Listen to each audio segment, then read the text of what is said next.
Welcome back. Thanks for joining us on another edition of Quinte Connection. Hope you are keeping well at home as we continue to look for stories and different things coming up this fall even across the Quinte region. Well, coming up in the show, we have an update from Quinte Access, huge update on regional transit, more from a winery outside of Tweed that has gone international on a whole new level. But joining us first from Ottawa is Tracey Wilson, the VP of Public Relations and Club Outreach with the Canadian Coalition of Firearm Rights, CCFR, you may know them as, and she's joining us from Ottawa. So Tracey, thank you so much for taking the time. Really appreciate it.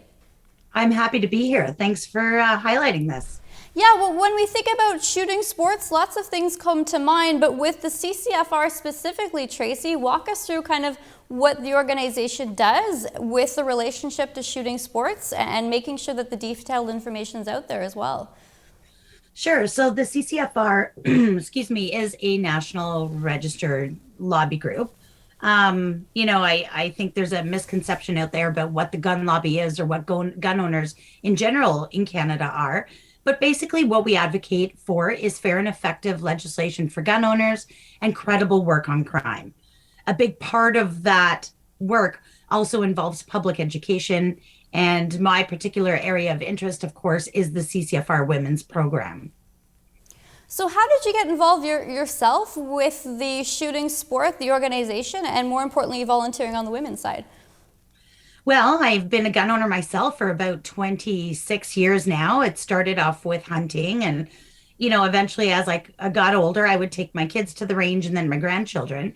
And I just sort of evolved into a sport shooter. I competed and I participated in competitions across the country, traveled from one side to the other, and I fell in love with it. I think it is probably one of Canada's most safest, underappreciated sports. Anybody can participate regardless of your age, your gender, your physical ability. So it's a really unique sport. It's an Olympic sport. And I just really fell in love with it because it's, like I said, it puts everybody on an equal playing field. What have you learned over this time? I mean, you and I were talking just before this interview here about how the Quinte region is very dynamic. When we hear of firearms, we think of certain bad situations. We have our neighbor CFB Trenton, and we hear a lot about guns and stuff in that context. But also here in Quinte, there's quite a rural population that needs guns, let's say farmers or something. So what have you learned over this time, especially the last 5 or 10 years, as the dialogue seems to have really shifted? Well, I think we've sort of, we've had an intersection of two different sides of gun ownership. Of course, on my side, you've got the legitimate, lawful, RCMP vetted, rightful gun ownership. And on the other side, you've got the illicit, violent use of firearms by criminals. Those two communities don't actually connect. And the problem is, I find a lot of times people's experience or their knowledge of firearms is based on what they either learn through media reports. You hear of shootings in Toronto or where Surrey or wherever. What you see in Hollywood, movies are often sensationalizing violence. And then, of course, politicians, gun owners end up being a political football between politicians. But at the end of the day, I think Canadians in general know that it's not legal licensed gun owners that are committing these crimes that we see across the country.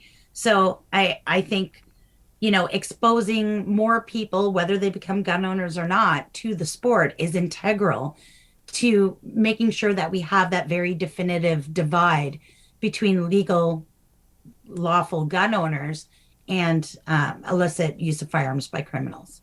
Which brings us to why you're here, getting everybody more educated, as in our region coming up in Frankfurt next month at Lower Trent Valley Fish and Game Club. We have the Ladies Range Day. So walk us through, Tracey, what that is and how women can get involved and, more importantly, be more informed.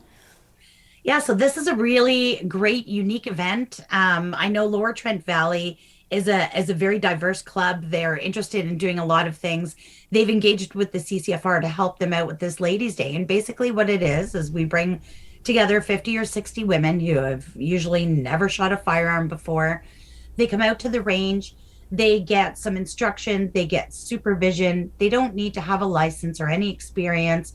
We walk them through the use of various firearms. They get to try everything from shotguns and hunting rifles all the way up to handguns and other kinds of semi-automatic rifles. And, they come out with their girlfriends, they have a great time, they try it out, and at least they walk away with a different perspective of firearm use as it exists in Canada. I think a lot of our communities sort of been driven underground trying to, avoid being a political target. But at the same time, women are the fastest growing demographic in our community. And just this year, since pandemic restrictions have loosened, I think this will be my eighth ladies' range day that I've attended. So you're talking about hundreds of women getting exposed in a safe, welcoming environment for women, by women, to really try their hand at the shooting sports. You can follow them on Facebook. They've got the event link up there. You can sign up. I think there's still some spots left. Lunch will be provided. It's just a great opportunity to kind of get out, try it out.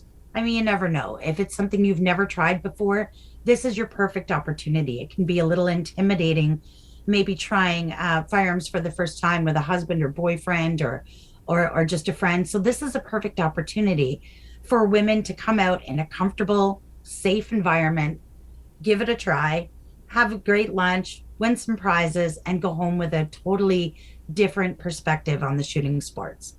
Yeah, and was there a fundraising component to this too? Because I was reading you had a calendar in 2017. You're trying to raise some money as well.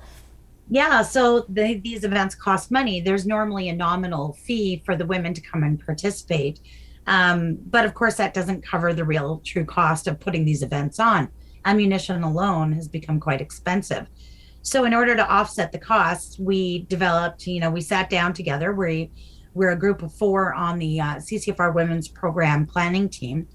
And we thought, what can we do to sort of, create a fundraiser that would help raise funds specifically for the women's program? And at the same time, we wanted to use the idea of for women and by women. So it started back in 2017, and each year it's gotten bigger and better. And we've had 89 women come out. But what we did was we developed a fundraising calendar. So we took everyday Canadian girls who are gun owners. These are not models. These are, everyday girls. I was on the cover back in 2017. And we get together, we dress each other up, we have a great time, we get a photographer, and we make a beautiful calendar of women and their firearms. We sell the calendar, which in turn is actually a lottery ticket. People can win prizes when they register their calendar. And then we take the proceeds from that calendar and sink it into hosting these ladies' range days all across the country. So the girls donate their time, the photographers donate their time. We have retailers support the cost of printing.